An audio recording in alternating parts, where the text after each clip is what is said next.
Por ahí escuché unas voces cuando dije, ¿podemos tomar asiento? Ay, qué rico, dijeron algunos. Pues estamos contentos de estar aquí y seguir con esta serie. Estamos estudiando el libro de Santiago y pues Santiago nos da lecciones prácticas para nuestra vida. ¿Cuántos de ustedes han aprendido mucho de este libro? Hemos aprendido muchas cosas importantes para nuestra vida y hoy no va a ser la excepción. Vamos a estudiar un tema muy importante, el cual Santiago ya ha abordado anteriormente, pero hay ciertas características que el escritor quiere enfatizar acerca de la oración. Y hoy vamos a estar aprendiendo justamente acerca de esas características que el escritor nos da acerca de la oración. Pues una de las cosas que Santiago menciona en el versículo 9 del capítulo 4, si tienen ahí, perdón, capítulo 5, Santiago, versículo 9, es que él dice que a través de las pruebas nosotros debemos llenarnos de paciencia. Y luego Santiago dice que en los momentos de prueba está permitido usar la lengua, pero ahora ya no, pero no para dañar a alguien ni para quejarse contra Dios, sino para pedir a Dios gracia en medio de la prueba. Así que debemos orar, eso es lo que él quiere decir. Hay un pastor que se llama Tony Evans, dijo: si tú quieres saber cómo está la vida espiritual, la oración es el termómetro perfecto para saber cómo andas.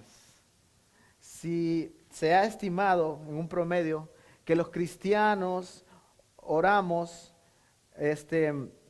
más o menos de 2 a 5 minutos durante todo el día. Así que es alarmante, ¿no? Tenemos 24 horas y una entrevista o ciertas estadísticas dicen que los cristianos solo oramos de 2 a 5 minutos durante todo el día. Eso quiere decir que pues que nosotros no estamos en contacto con Dios. Y más adelante vamos a ver qué significa orar. Si pudiéramos comparar el tiempo que pasamos hablando con otros, de lo difícil que está la situación, de lo difícil que la estamos pasando, y lo comparáramos con el tiempo que nosotros hablamos con Dios, encontraríamos un contraste gigante en relación al tiempo que pasamos con Dios en oración. Así que por eso hoy vamos a estudiar 4 cosas que Santiago mira como prioridad en cuanto a la oración. Y quiero que pongamos atención en esto porque muchas veces nosotros hace poco pasamos por un periodo donde estuvimos aprendiendo qué es la oración.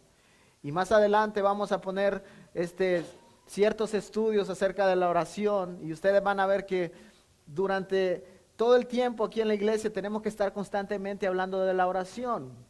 Porque lo que hablamos 2 meses atrás posiblemente ya se olvidó. Las prácticas que dijimos que íbamos a poner en práctica, pues nunca ocurrieron. Y quizás oramos una semana y ya se nos olvidó, pero por eso constantemente tenemos que estar animándonos los unos a otros en cuanto a la oración. Ahora, este sermón en específico me animó mucho a orar. Y más adelante les voy a contar en qué sentido fue que yo me sentí animado de parte del escritor. La primera cosa que el escritor apunta es en cuanto a la aflicción. Y el versículo 13 del capítulo 5 de Santiago comienza haciendo una pregunta y lo que él dice es lo siguiente: ¿está alguno de ustedes afligido? Es una buena pregunta, ¿no? ¿Está alguno de ustedes afligido? El escritor no da las razones por las cuales uno está afligido, por las cuales están afligidos. Pero pueden haber muchas razones para que nosotros estemos afligidos, ¿sí o no? Así que algunos de ustedes van a comenzar a decir muchas cosas, pero hoy no las vamos a apuntar todas. Pero podemos estar afligidos por problemas emocionales, los solteros más que todo, problemas familiares. Hay problemas sociales, problemas económicos, problemas legales, y todo eso causa aflicción a nuestras vidas. Así que el escritor hace la siguiente pregunta y dice, ¿está alguno de ustedes afligido? Y la respuesta puede ser para la mayoría sí, porque quizás alguno está afligido por una cosa, pero otro está afligido por otra, de tal manera que la mayoría de nosotros nos afligimos en nuestra vida. Entonces, pero el punto que Dios quiere transmitir a través de Santiago es que en medio de la aflicción, la oración debe ser una prioridad en la vida del cristiano. Debe ser lo primero que viene a nuestras mentes cuando nosotros estamos afligidos. Pero si eso es una prioridad, si la oración es una prioridad para el cristiano, es importante que nosotros nos preguntamos, ¿qué es la oración? ¿Qué es realmente la oración? Porque muchos han hecho conceptos un poco abstractos de lo que es la oración y decimos que la oración tiene que ser con palabras bonitas y que cuando nosotros oramos en público tratamos de sacar las mejores palabras para que, no solamente para que Dios las escuche, pero para que la gente las pueda escuchar. Y no sé si les ha pasado que nosotros oramos más bonito en público que cuando oramos frente a Dios nosotros solos, porque queremos impresionar, nos olvidamos del sentido verdadero de lo que es la oración. Y la oración, déjeme decirle que es algo simple, algo íntimo, una comunicación con Dios, algo directo, algo simple. Así que cuando nosotros nos comunicamos con Dios es como estar hablando con un amigo. Usted no se rebusca las mejores palabras para hablar con un amigo al cual le tiene mucha confianza. Usted abre su corazón sinceramente de una manera simple. Y de eso se trata la oración. Así que lo que hacemos cuando oramos es abrir acceso a la gracia de Dios. Y ya vamos a ver qué significa eso. Abrir acceso a la gracia de Dios.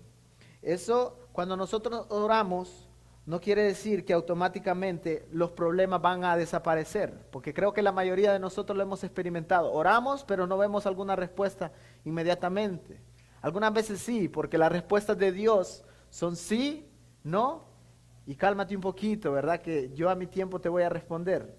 Así que muchas veces no vemos una respuesta automática. Pero cuando nosotros oramos, estamos clamando por la gracia de Dios en medio del problema o en medio de la aflicción por la cual nosotros estamos pasando.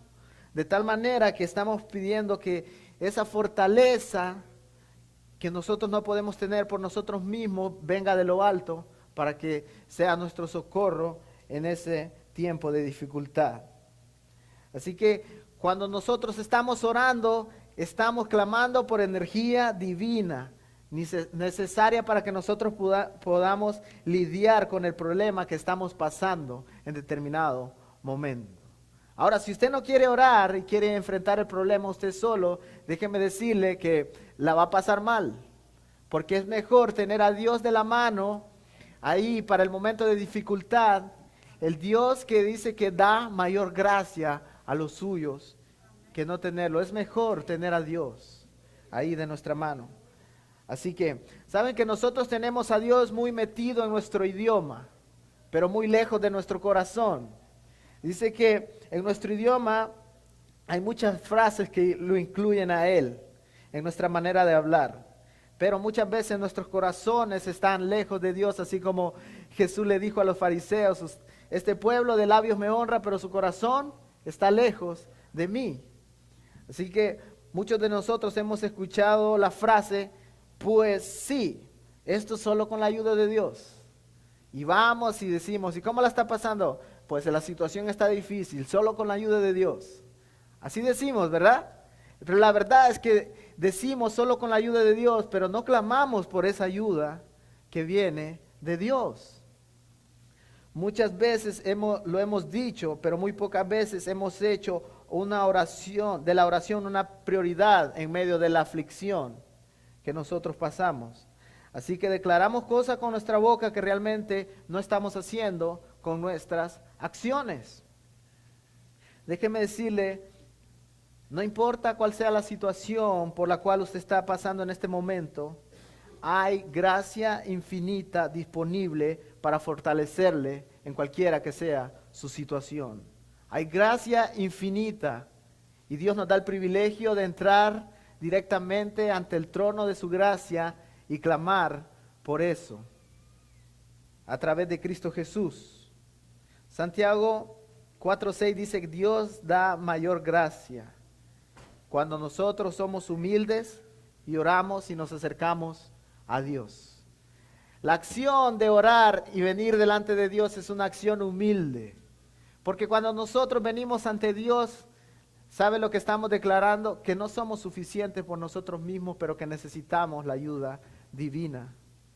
Así que acerquémonos, dice el escritor de Hebreos, acerquémonos pues confiadamente ante el trono de la gracia para alcanzar misericordia y hallar gracia para el oportuno socorro. ¿De dónde viene nuestro socorro? Nuestro socorro viene de Jehová, dice la palabra de Dios. Nos acercamos a Dios confiadamente porque tenemos un sumo sacerdote, quien es Cristo Jesús, quien sabemos que puede compadecerse de nosotros en nuestras debilidades, no solamente de una manera intelectual, pero Él lo pasó de una manera física. Él vino a este mundo y experimentó las cosas que nosotros pasamos. Jesús tuvo emociones, Él lloró, se sintió triste, se enojó cuando la gente estaba usando el templo para fines que no eran lo divino. Así que Dios puede compadecerse de nosotros en cualquiera que sea nuestra situación. En la segunda parte del versículo 13, Santiago hace otra pregunta. Él dice, ¿está alguno alegre? O sea que ahora primero dice, ¿está alguno afligido? Y después, ¿qué dice? Haga oración. Pero ahora en la segunda parte del versículo 13 pregunta, hace todo el contraste, dice, ¿está alguno alegre? Y después él va a dar una respuesta a esa misma pregunta que él da. Pero mi punto aquí es que estás pasando el mejor día de tu vida, estás teniendo una semana espectacular. Yo no sé cuántos de ustedes tuvieron una semana espectacular, pero esta mañana hablando con algunos de ustedes me dijo, esta semana fue bien difícil para mí. Pero si alguno tuvo una semana alegre, una semana inolvidable, por así decirlo, estás viviendo la mejor etapa de tu vida, deberías estar cantando alabanzas a Dios. Santiago dice, ¿está alguno de ustedes alegre? Cante alabanzas. Cante la mejor canción que usted le puede cantar a Dios, la que más le guste, que hable acerca de Él. Expréselo con su boca, cante alabanzas, alégrese por las cosas buenas, porque la prueba que viene a nosotros, tanto la prueba como la alegría, todo viene de parte de Dios. Y dice que todas las cosas para el cristiano ayudan para bien. Estamos afligidos, pues nos vamos a acercar a Dios. Estamos alegres, pues vamos a cantar alabanzas y nos vamos a regocijar por las misericordias de nuestro Dios. Así que si las cosas no están yendo bien, o si las cosas nos están yendo bien, debemos canalizar todas las emociones que nosotros tenemos hacia Dios. Así que si hay una canción que dice, estás sufriendo, alaba, la estás pasando difícil, alaba, en la prueba, alaba, tu alabanza Él escuchará, tu oración Él escuchará. Tenemos un sumo sacerdote que puede compadecerse de nosotros en cualquiera que sea nuestra situación. Amén. Así que alabemos a nuestro Dios cuando nosotros estamos pasando por momentos felices, pero también cuando estamos pasando por momentos de dificultad. Cuando usted va leyendo a través de los salmos, usted encuentra a un ser pasando por mucha dificultad, hablando del rey David. Y dice que cuando él estaba en momentos difíciles, él pedía y decía, Señor, por favor, tuya es la venganza, esos que quieren hacerme daño, toma control, tú eres el que sobrelleva todas las cosas en mi vida, así que ayúdame en esta situación. Y en otros salmos nosotros escuchamos, cantaré alabanzas a ti, Señor, solo a ti cantaré, mi alma derramaré delante de ti, cosas así. Él constantemente estaba en comunicación o en comunión con Dios. Así que estamos pasando por un momento difícil, necesitamos la gracia. Entonces, ¿cómo la obtenemos? Pues necesitamos orar más. Está pasando por un buen día, pues debemos estar agradecidos y alabar a Dios. De tal manera que todo momento de nuestra vida debe estar conectado con Dios. Todos nosotros sabemos que debemos orar, ¿verdad? Si yo les pregunto a todos ustedes, ¿ustedes creen que nosotros deberíamos orar? Pues la mayoría va a decir, sí, claro que sí, debemos orar. Pero la mayoría de nosotros no ora mucho y es una realidad. Y si yo les pregunto, ¿ustedes creen que nosotros deberíamos orar más? Pues la pregunta es necia, como dicen. Pues sí, debemos orar más. Así que seguramente dirán que sí. Se preguntarán, ¿qué es lo que a nosotros nos impide orar? Para la mayoría de nosotros sucede que en nuestras vidas no hay un plan para orar. Orar es algo que sale ahí cuando yo ya me siento ahogado, pero no planificamos orar y ese es uno de los problemas que más nos afecta como iglesia en cuanto a la oración. Nos conformamos con decir, Padre, bendice esta comida, te agradezco por tu provisión, amén. Pues es algo que ya tenemos en nuestra mente y a veces pues yo caigo en eso también. Pero otros dicen, pues en paz me acostaré, así mismo dormiré, porque solo tú me haces vivir confiado. Y eso es todo. Son palabras que ya no sabemos de memoria, así que las decimos automáticamente. Pero, ¿qué acerca de decir, yo, Señor, mañana voy a planificar, dedicarte este tiempo exclusivamente para hablar contigo? Cuando usted y yo vamos de vacaciones, la mayoría de nosotros dice, yo me voy 2 semanas de vacaciones, por así decirlo. Así que nosotros venimos y planificamos el lugar donde nos vamos a quedar, ¿sí o no? Decimos, bueno, no voy a pagar porque ahí en esa ciudad hay un amigo que tiene una casa, entonces le voy a hablar y hablamos con él. O si no, hablamos al hotel y reservamos. Y después decimos, ¿y cómo vamos a comer? Bueno, ahí hay varios restaurantes, pero también vamos a llevar comida para que salga un poco más barato. Y hacemos una planificación de nuestras vacaciones. Y todo es muy bonito, ¿no? Es bueno eso, pero también es bueno planificar nuestra oración. Si sabemos que es algo tan importante, el oxígeno de nuestra vida espiritual, deberíamos tener planificado el tiempo con Dios. ¿En qué lugar me voy a quedar de ver con Dios?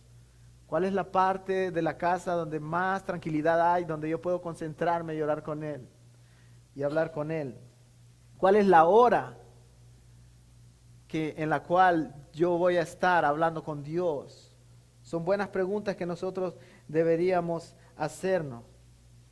No quiere decir que nosotros no podemos hacer oraciones espontáneas. Sí, en todo tiempo debemos orar, dice la palabra de Dios, pero planificar no es malo, tampoco es pecado. Por eso, como somos olvidadizos y pasamos en nuestro mundo haciendo tantas cosas, necesitamos poner eso en nuestras agendas. Entonces, Dios sabe que lo necesitamos, nosotros también sabemos que lo necesitamos. Comencemos a planificar la oración, porque es algo que todos los cristianos necesitamos. Así que por eso hacemos tantos sermones hablando acerca de la oración, porque necesitamos estar recordándonos a nosotros mismos la importancia de orar y necesitamos ser animados a orar.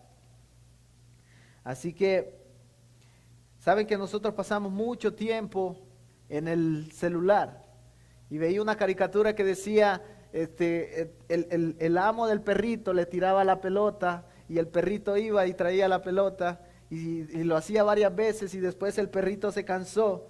Entonces dijo, ¿cómo puedo hacer para engañar a mi amo y hacerle lo mismo que él me hace? Entonces vino el perrito y le tiró el celular y adivine qué hizo la persona, fue corriendo a traer el celular, porque así somos nosotros, ahora no nos queremos despegar del celular. Entonces, sabiendo que yo también lucho con eso, yo decía, ¿cómo puedo usar el celular para poder planificar mi oración? Ahora, cada noche, para yo levantarme, primero pienso, ¿qué es lo que tengo que hacer mañana? Entonces, dependiendo de lo que tengo que hacer mañana, el día de mañana yo pongo una hora para levantarme, porque si no, no me levanto. Así funciono. Entonces yo pongo mi alarma. Y alguien me dijo un día, entonces me dijo, yo pongo una alarma para poder orar porque sabes qué, yo soy bien olvidado y si yo no pongo la alarma, yo me voy a olvidar. Entonces pues eso me sirvió a mí y esta semana puse varias alarmas, unas en la mañana y otras en la tarde. Y a cada alarma yo le puse ciertas especificaciones. Yo le puse orar por la iglesia y los ministerios, la primera alarma. La primera alarma en la mañana era orar por las actividades del día, después orar por la iglesia, los ministerios, después orar por mi familia, por las dificultades y ciertas cosas. Y así, era chistoso porque sonaba la alarma y entonces, es tiempo de orar. Ya después se me va a hacer bien, algo normal, pero como no es una costumbre que yo tengo, debo llegar a hacerlo un hábito. ¿Y cómo hacemos un hábito? La repetición de las cosas es lo que nos ayuda a hacer un hábito. Hay un estudio que dice que si usted hace 21 veces algo, eso se va a hacer un hábito. Por ejemplo, si usted va 21 días seguidos al gimnasio, usted va a querer seguir yendo. Si usted lee la Biblia, ¿sí? Seguido todos los días, después va a ser algo que le va a hacer falta. Si nosotros oramos todos los días y planificamos orar, ¿sabe qué va a pasar? Si lo hacemos muchos días seguidos, después va a decir, me hace falta orar, me hace falta esa comunión con Dios. Así que así es como Dios quiere que nosotros nos comuniquemos con Él constantemente en oración. Y ojalá que pueda ser algo planificado. Pero en el versículo 14 él hace otra pregunta y dice, ¿está alguno enfermo? El griego original, me tuve que ir al griego para poder ver lo que significaba esa palabra. Y al traducirlo, enfermo significa débil. Y cuando yo estuve estudiando ahí, entonces la traducción pasa a ser de la siguiente manera. ¿Está alguno débil entre ustedes? Usted y yo sabemos que hay muchas cosas que nos causan debilidad. Pues la mayoría de nosotros asociamos debilidad con enfermedad. Pero la realidad es que la debilidad puede tener muchas causas. Volvemos a lo de las emociones, los conflictos, los pensamientos, desilusiones. Todo eso son cosas que a nosotros nos debilitan. Y básicamente el escritor está hablando de que cualquier circunstancia puede estarte debilitando. Y la pregunta ahí, ¿está alguno de ustedes débil? No solamente enfermo, como lo traduce la Reina Valera, pero la pregunta ideal ahí sería, ¿está alguno de ustedes débil? El mismo versículo 14 nos dice, si hay algo que te debilita, eso puede hacerte caer. Así que la idea de este versículo es que si tú estás débil, vas a necesitar soporte. ¿Y soporte de quién? Primeramente pues de Dios, pero vas a necesitar soporte de tus hermanos. Ese versículo dice, ¿está alguno de ustedes enfermo? Dice la Reina Valera, pero si yo lo pongo con la idea central del escritor en el idioma original, podríamos decirlo, ¿está alguno de ustedes débil? Y después él sigue diciendo, llame a los ancianos de la iglesia para que oren por él. Y luego dice que, luego vamos a ver qué va a pasar cuando los ancianos de la iglesia oren por él. Pero la idea del pasaje es que nosotros nos vamos a debilitar tarde o temprano. Y cuando nosotros nos debilitemos vamos a necesitar la ayuda de los hermanos. Y eso es importante porque hay muchas personas que dicen, no es importante para mí ir a la iglesia. El problema es cuando viene el tiempo de dificultad y de debilidad. No va a tener un cuerpo que pueda ser su soporte en ese momento. Así que nosotros vamos a pasar momentos de debilidad. Y en ese momento vamos a necesitar a alguien que nos sostenga, que no nos deje caer. Así que el escritor dice que si alguien está débil, hable con los líderes de la iglesia, los representantes de la comunidad de creyentes para que oren por él. Y luego, más adelante vamos a seguir viendo qué es lo que va a pasar por la oración de los hermanos de la iglesia, pero me gustaría contarles que había un muchacho que dice que luchaba mucho con el pecado de la pornografía, y dice que este muchacho tuvo el valor de hablar con su pastor y le dijo: yo estoy luchando con este tipo de pensamientos, y yo necesito que usted me pueda ayudar, porque realmente no es una situación en la que yo quiero estar, pero estoy. Entonces vino el pastor y le dijo: cada vez que tú te sientas tentado, tú vas a hacer algo, tú me vas a llamar. Y en ese momento, cuando tú me llames, juntos vamos a clamar por la fortaleza de Dios para ese pecado, justo en ese momento donde más estás luchando con esos tipos de pensamientos. Y cuando el muchacho tenía un cierto pensamiento, mal pensamiento en su mente, ¿sabe qué hacía? Tomaba el valor para hablarle al pastor y juntos se ponían a orar. Muchos meses después, esta persona pudo ser libre de ese tipo de pensamientos con los cuales él estaba luchando, pero necesitó un hermano que pudiera ayudarle. Ahora, hay algo interesante. En el versículo 13 dice: ¿está alguno afligido? Haga oración.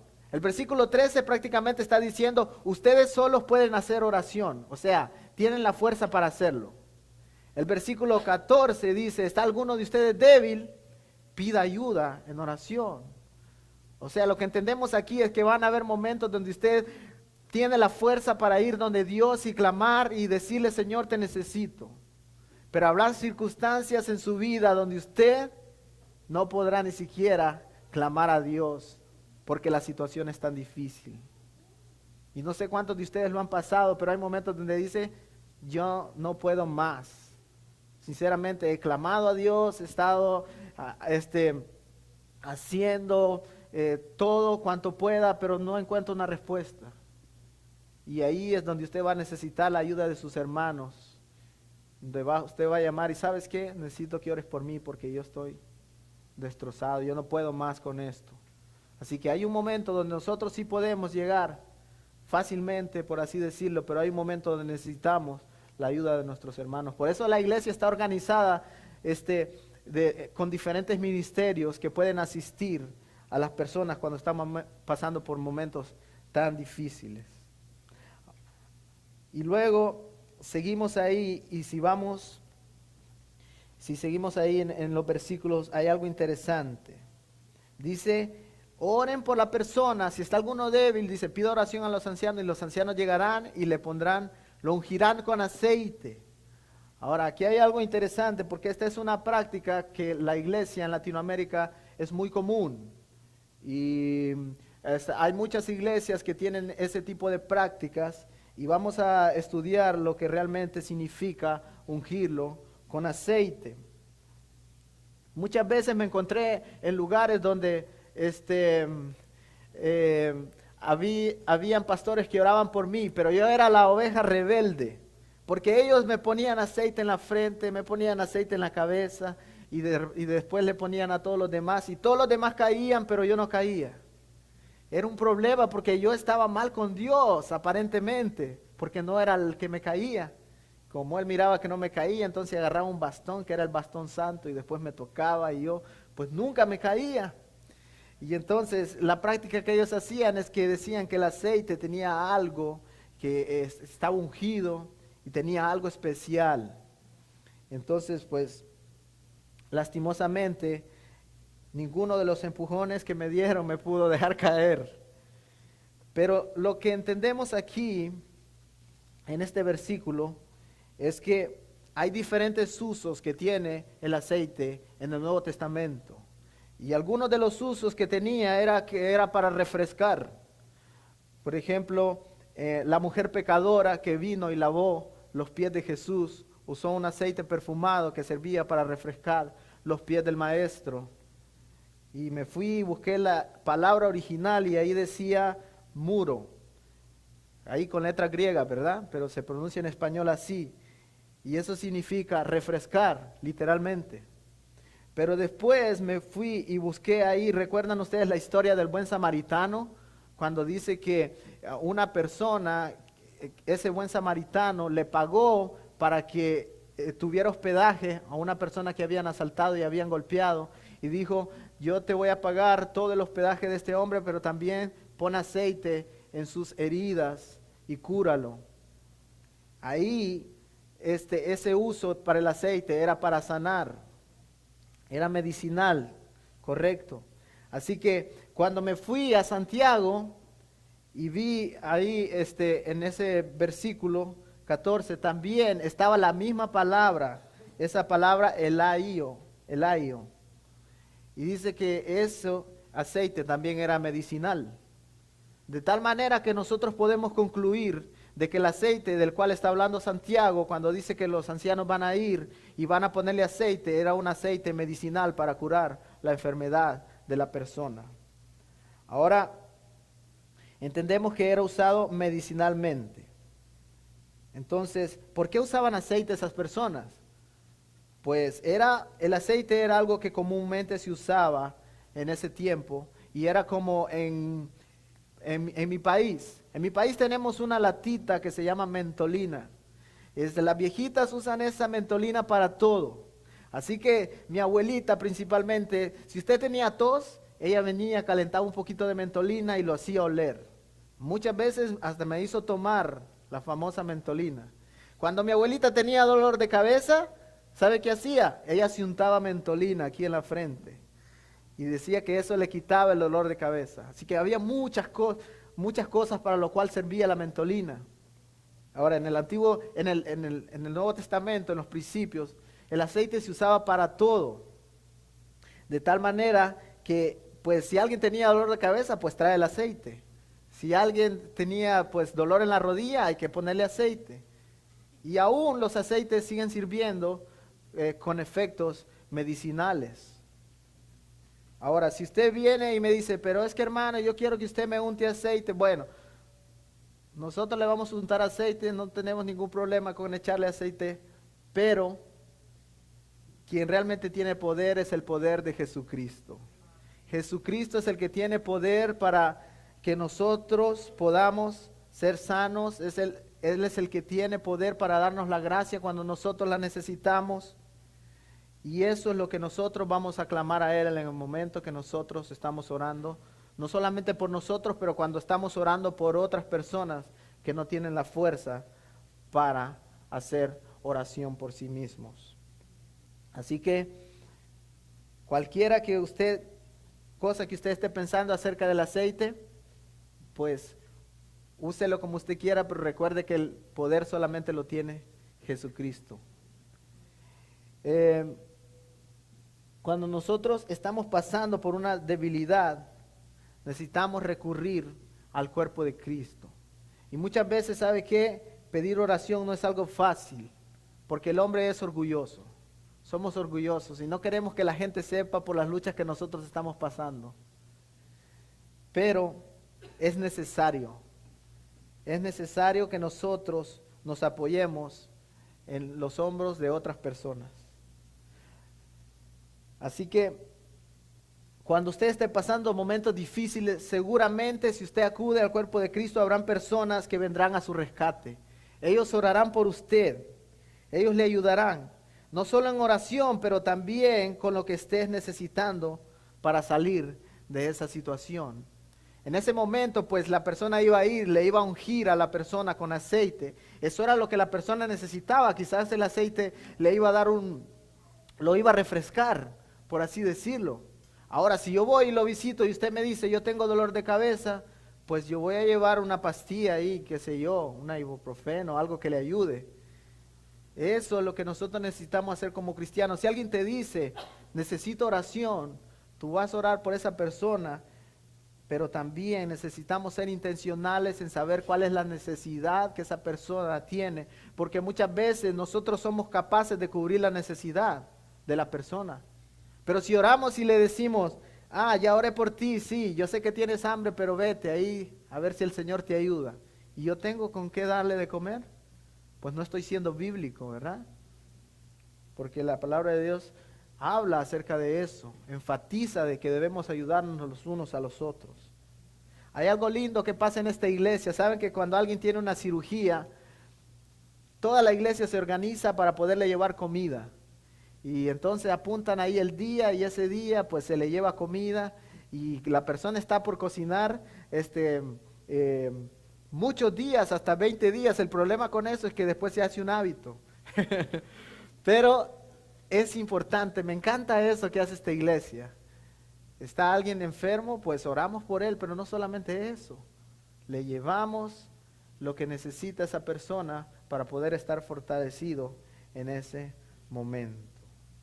Déjenme decirles, ¿está alguno pasando por dificultad? ¿Está alguno pasando por debilidad?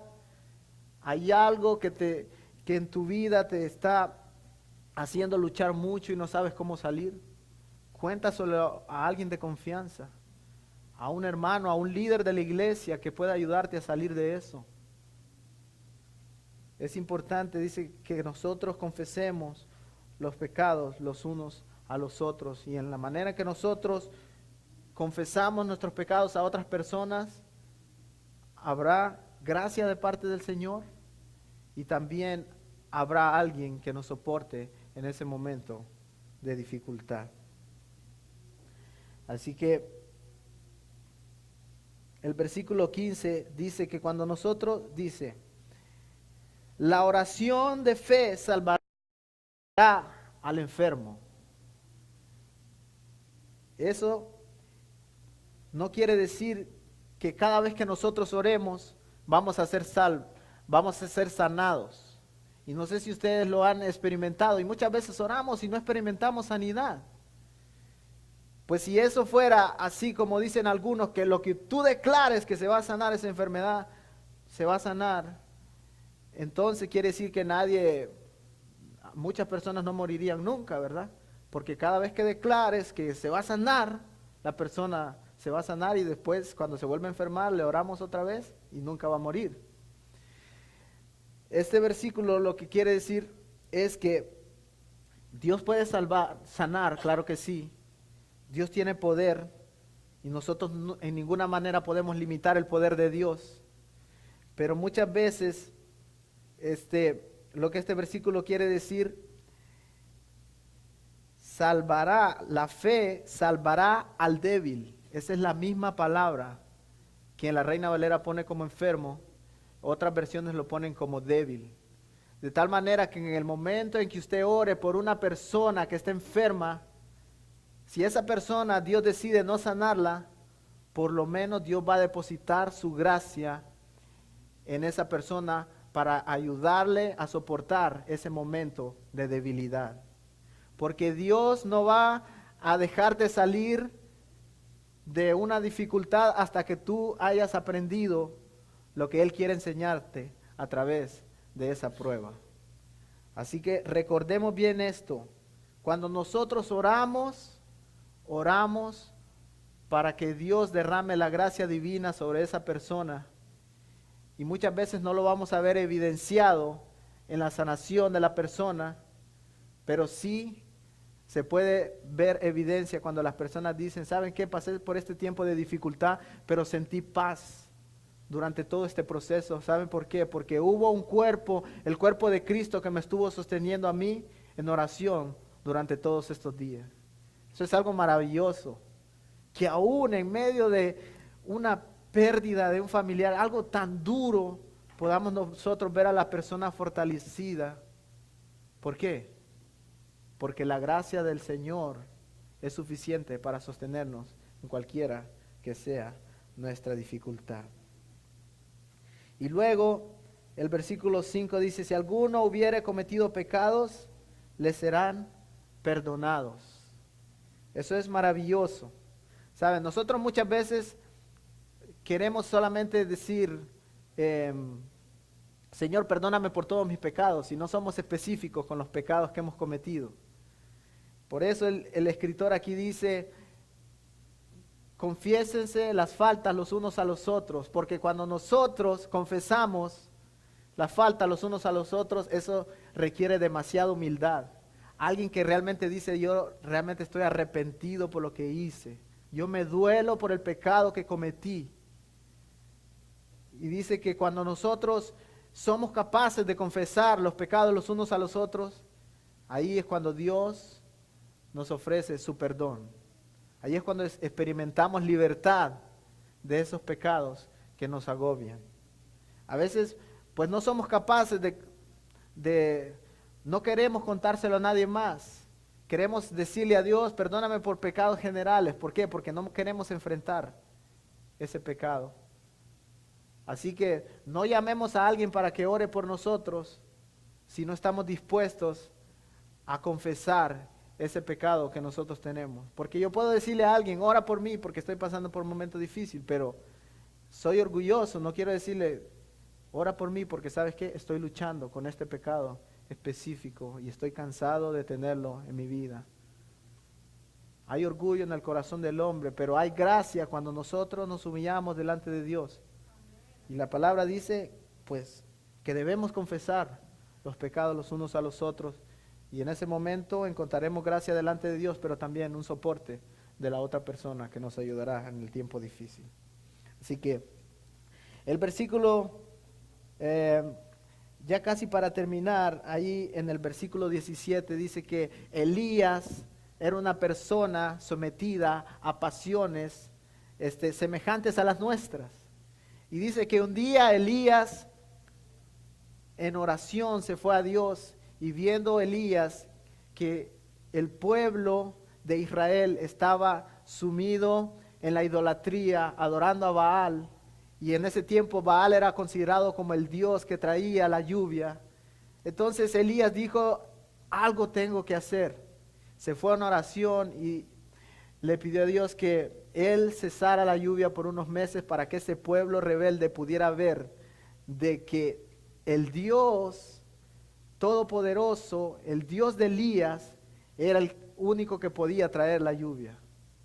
Entonces dice que ese hombre, sometido a pasiones, una persona común y corriente, así como nosotros, fue, oró a Dios, Dios le escuchó, y después pasó mucho tiempo sin que hubiera lluvia en el pueblo. Y en el momento que Dios le dijo a Elías después de que él orara para que pudiera venir la lluvia nuevamente, él oró, la lluvia vino y muchas personas pudieron ver que el Dios de Elías era el único que tenía poder para hacer ese tipo de milagros. Elías oró, él era una persona común y corriente. La enseñanza que tenemos aquí es que nosotros podemos entrar confiadamente ante el trono de la gracia de Dios. Y Dios mira nuestro corazón, Él es capaz de escuchar nuestras oraciones y no hay nada que nos limite a nosotros de poder estar en la presencia del Señor si tenemos a Cristo Jesús en nuestros corazones. ¿Cuál es la dificultad por la cual estás pasando? ¿Cuáles son las cosas que te debilitan en tu vida? ¿Cuáles son los pecados con los que estás luchando? Dios te escucha. Y Dios tiene un pueblo que puede ayudarte a luchar con eso. Solamente debemos ser humildes y dice Dios que Él recibe a los humildes, pero rechaza a los orgullosos. Planifiquemos la oración en nuestra vida. No sé cuál va a ser el método que usted va a utilizar, pero que esta semana usted diga, yo tengo el lugar, yo tengo la hora en donde yo me voy a reunir con Dios para humillarme delante de Él y decirle que lo necesito. Oremos. Señor, gracias. Gracias por tu misericordia, Señor. Te agradecemos porque tu gracia es infinita. En el momento de dificultad, tu gracia nos dará fortaleza, Señor. En el momento de alegría, nos gozaremos, Señor, en ti. Padre, ya sea que estemos pasando por momentos difíciles o por momentos de gozo, tú nos enseñas que eso debe ser canalizado, Señor, para darte honra. Así que cuando pasemos por momentos difíciles, Señor, ayúdanos a buscarte. Cuando pasemos por momentos de gozo, ayúdanos a agradecerte. Y Señor, oro por cosas específicas que la congregación está pasando, Señor.